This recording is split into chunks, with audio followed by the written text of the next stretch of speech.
दोस्तों नमस्कार। दोस्तों मैं विमल शाही आप सभी लोगों का अपने चैनल में स्वागत करता हूं और उम्मीद करता हूं कि आप लोग सभी लोग स्वस्थ होंगे एवं मस्त होंगे। सभी राष्ट्रवादियों सनातनियों से ये निवेदन रहेगा कि आप लोग मेरे चैनल को सब्सक्राइब कर लीजिए एवं वीडियो को लाइक एवं शेयर भी कीजिए।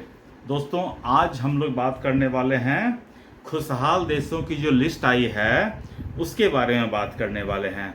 जी हाँ दोस्तों, पहले आप ये इमेज देख लीजिए और उसमें एक एक करके हम लोग डिस्कस करते हैं कि इसमें सबसे ज़्यादा खुशहाल और सबसे कम खुशहाल कौन कौन से देश हैं।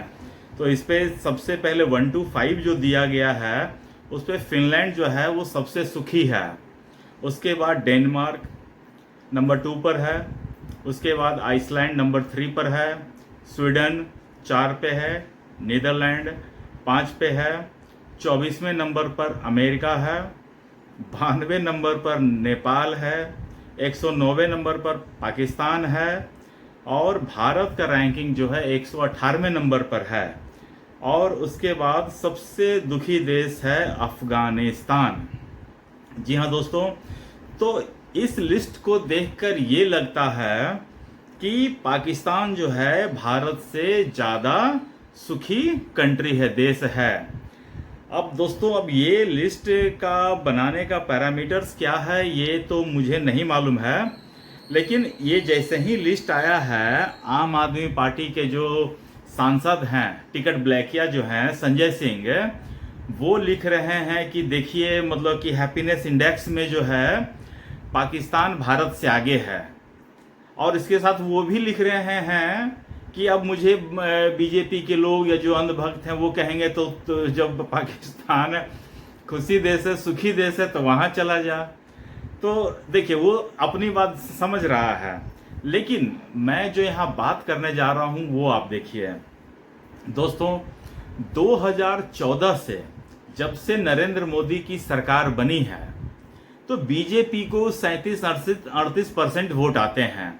एनडीए को अगर टोटल मिला दिया जाए तो 47-48% वोट आते हैं। तो उसके बाद देखिए 50 से 55% की वो जनता है जो बीजेपी आरएसएस मोदी से एक्सट्रीमली नफरत करते हैं। आप बताइए संजय सिंह 2014 के बाद से खुश है क्या? संजय सिंह आप लगा लीजिए 2011 से ही खुश नहीं है। पहले वो कांग्रेस के भ्रष्टाचार से दुखी था, फिर वो कांग्रेस के चरणों में गिर गया।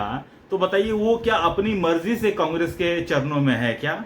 नहीं, वो सिर्फ बीजेपी से दुखी है इसलिए वो कांग्रेस के चरणों में गिर पड़ा है। तो और इसके जैसा कितने लोग, अरविंद केजरीवाल क्या खुश है क्या? राहुल गांधी खुश है क्या? जितने भी कांग्रेसी हैं खुश हैं क्या?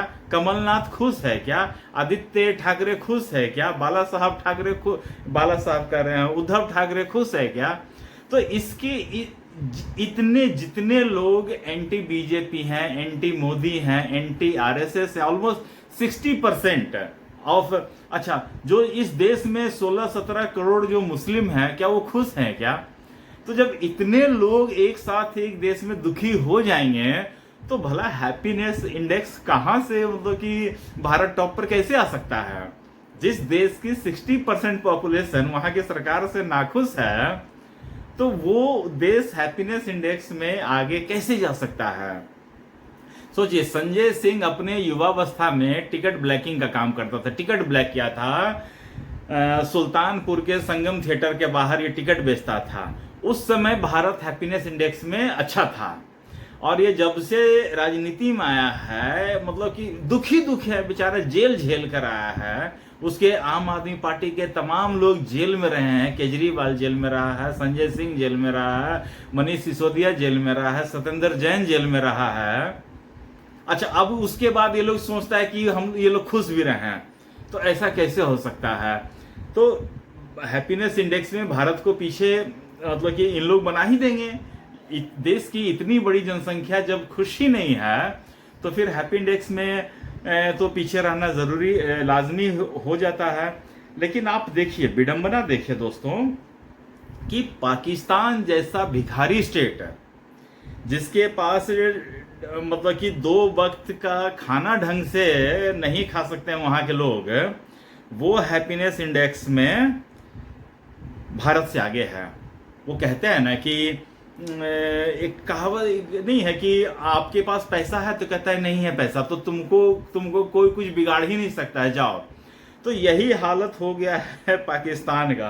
पाकिस्तान को ये सुख दुख खुशी गम इन सब चीज़ों से ऊपर उठ चुका है।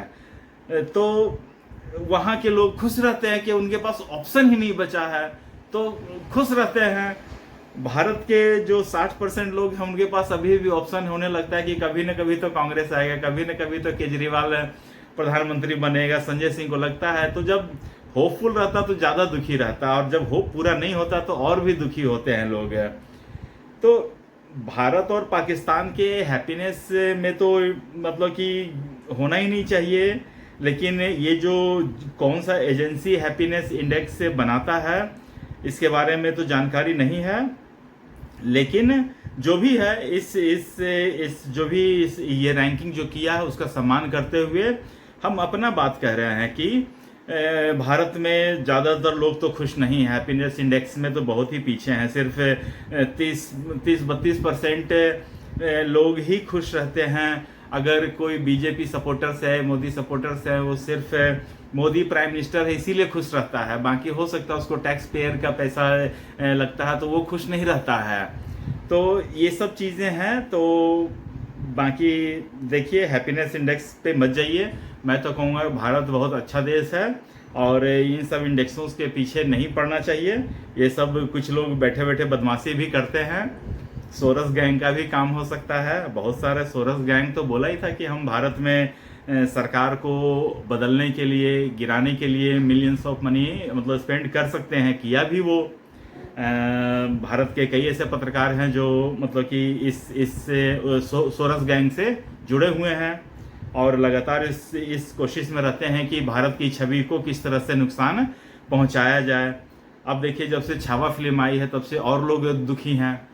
तो भारत में सुख होने का चांसेस लोगों को कम ही मिलता है, और उसके बाद ऐसा अगर रैंकिंग वाला आ जाएगा तो उसमें और दुखी लोग हो जाते हैं।